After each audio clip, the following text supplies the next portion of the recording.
If all things were equal, then everyone should be able to play every character, but all things are not equal. That's the suggestion that acting is acting and that we're on a level playing field is ahistorical, is apolitical. And Jen, really, it was your arguments a few years ago that really shifted my thinking around this. Because as an artist, I don't ever want anyone telling me that I shouldn't play something, because people have been telling me that my whole life. But the reality is, I think it's 84% of Americans do not personally know someone who's transgender. So most Americans learn what they learn about trans people through the media. And yes, we have freedom of speech and freedom of expression, but that freedom has consequences. And the consequences are being most experienced by trans people.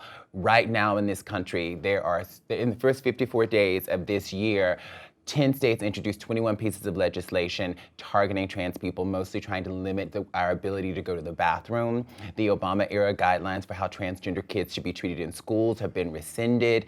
Any kids who brought suits against their schools for being discriminated against, those suits are not being heard by the current administration. The current president is trying to ban us from the military.